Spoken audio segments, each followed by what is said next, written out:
né en Gaspésie, mais c'est un monsieur qu'on a adopté, qu'on a bien adopté en Acadie. C'est une personne qui a été très généreuse de son temps, de son argent, de ses amitiés.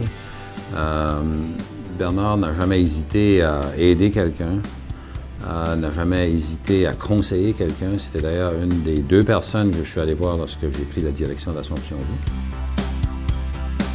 En affaires, il est toujours très astucieux.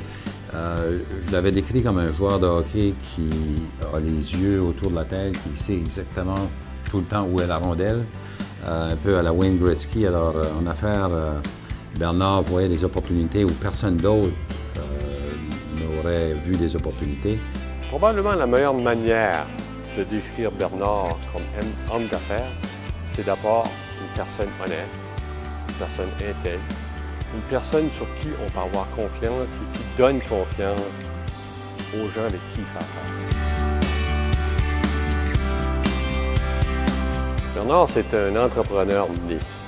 Lui et 2 de ses amis ont eu une petite entreprise qui s'appelait Pizza Delight dans le temps.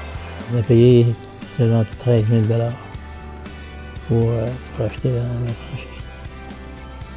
Donc, c'était au début, il s'est fait avec pas beaucoup de ressources.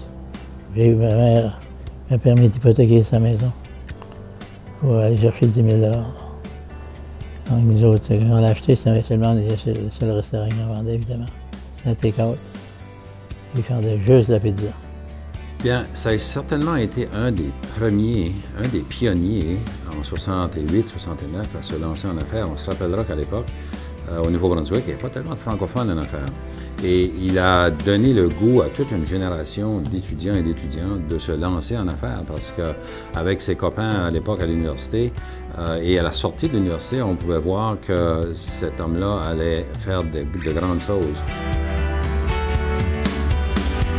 Oui, à l'époque, je dois dire qu'il n'y avait pas beaucoup de franchises. C'était un style nouveau de faire des affaires et après ça, on a vu la multiplication de franchises. Mais certainement dans la région atlantique, c'était un des premiers à le faire et ça a bien réussi. Le franchising était assez récent. On connaissait seulement les dealerships, les compagnies des voitures. Mais l'application du même principe à d'autres business n'avait pas été faite encore beaucoup.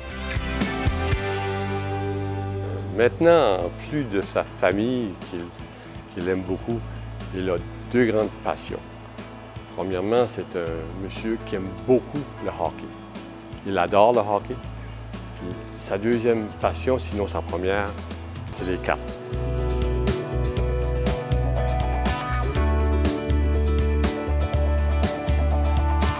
Quand il était parti, c'est sûr, il faisait ses affaires, mais à la maison, il aidait avec les repas, il a changé en masse de couches, il a donné en masse de biberons.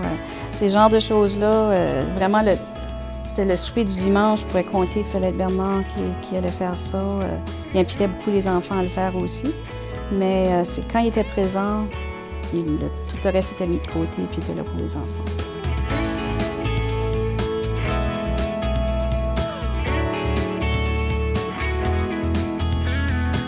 Bernard est pour notre famille et notre communauté un monsieur qui a beaucoup de valeur.